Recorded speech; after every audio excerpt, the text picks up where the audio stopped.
السلام عليكم اخواني اخواتي، نتمنى تكونوا كلكم بخير وعلى خير. اليوم ان شاء الله حضرت كيك سهل بزاف ومنفوخ كما شفتوا. كيجي واحد الكيك رائع. الكيك هذا درته بواحد الخلطه، يعني هاد الخلطه هذه هي اللي خلاته يجي بحال هكا، يعني منفوخ بزاف وكيجي لذيذ، واحد الريحه رائعه. الا جربتوه غادي تولوا معتمدين انكم ديروه ديما، لانه لذيذ بزاف بزاف. على بركه الله غادي ناخذوا 4 ديال الحبات ديال البيض. انا هذا البيض هذا راه صغير، الا كان عندكم البيض كبير غديروا 3. كتخرجوه من قبل من الثلاجه واحد ساعه ولا ساعتين. ضروري ان البيض يخرج من الثلاجه يكون على الدرجه ديال الحراره ديال الغرفه. من بعد غنضيف 2 ديال الفاني، وغنضيف واحد القرصه الملح، وغنضيف كاس ديال العنبه ولا كوب ديال السكر سنيده. يعني انا عبرت بالكاس ديال الشاي. المهم انا نخلي لكم يعني المقادير مضبوطه لتحت في الوصف. من بعد غادي نضيف كاس ديال الزيت، يعني الزيت هكا عاديه، نفس الكاس اللي عبرت به السكر هو اللي غادي نعبر به الزيت. وغادي نخلط هكا يعني بالفوي، بلا طراب كهربائي ولا حتى شي حاجه، غير بالفوي، يعني غير بيديا. غادي نطلع البيض وغادي نطلع الزيت، ومن بعد في الاخير غادي نضيف الدقيق. الدقيق انا هاد الكيكه غادي ندير فيها 3 ديال الكؤوس، نفس العبار اللي عبرت الزيت والسكر هو اللي غادي نعبر بهم الطحين ولا الدقيق. غادي ناخذ الدقيق، غادي نضيفه هكا بالتدريج.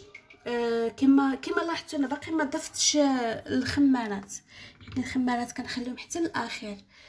الخليط في الاول كيجيني هكا ثقيل، يعني عادي، لان باقي غادي نضيف واحد الاضافه اللي غادي تخليه يجي هكا خفيف، يعني القوام ديالو خصو يجي بحال هكا.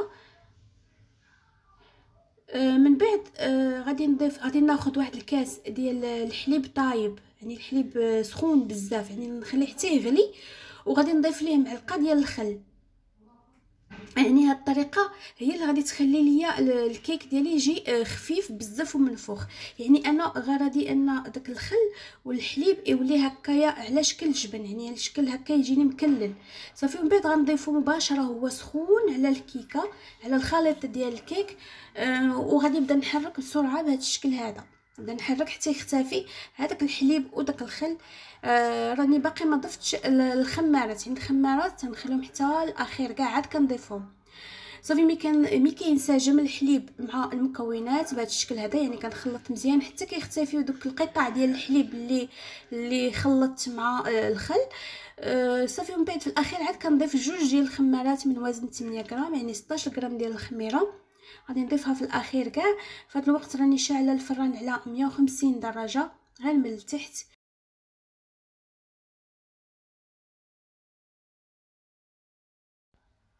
صافي حتى كيولي الخليط على هذا الشكل، هو رجع يعني ما بقاش ثقيل، يعني هذا هو القوام المناسب اللي انا محتاجاه. صافي في هذا الوقت انا راني شاعله الفران كما قلت لكم.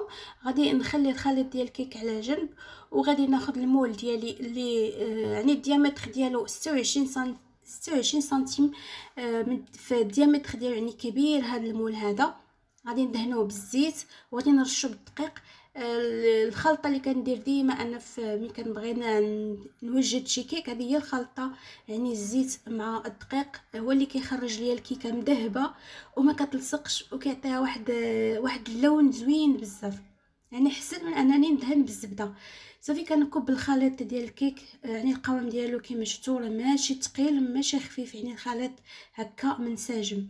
كندخلها للفران لمده 30 دقيقه، كنشعلها من الفوق ومن التحت حتى كتحمر وكتاخذ هكا لون ذهبي. شوفوا الخليط، شوفوا الكيكه كيفاش كتخرج، يعني اللون ديالها ذهبي، لان داك الخليط ديما انا كنديرو ديال الدقيق مع الزيت كيعطيني هذا اللون هذا. صافي. ومن بعد غادي ندهنها بالعسل ديال الليمون.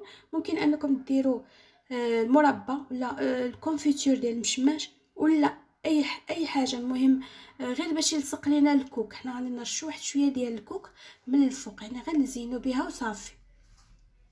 يعني الا بغيتو ديروا هاد المرحله هذه ديال التزيين ديروها، ما بغيتوش صافي كتخليوها عاديه. صافي كنقدمها بارده، يعني كنخليها حتى كتبرد. بحال دابا الا بغيناها في العشيه كنبقاو نديروها في الصباح. باش باش دوك المكونات يعني كي يعني كي يعني كيتركزوا وكتبان الكيكه كتجي احسن. نخليوها تبرد واحد شويه ضروري، ومن بعد كنقدموها بهذا الشكل هذا كما شفتوا. كنقطعوها بهذا الشكل كما شفتوا، كتجي زوينه بزاف وسهله. وايضا القوام ديالها يعني هكا كتجي منفوخه. داك الخليط اللي درنا ديال الحليب مع الخل، يعني جربوها اكيد، الا جربتوها غادي تعجبكم بزاف. نتمنى ان هذا الفيديو ينال الاعجاب ديالكم، واشتركوا مع الاصدقاء والاحباب، والى وصفه قادمه ان شاء الله. شكرا لكم على المتابعه والى اللقاء.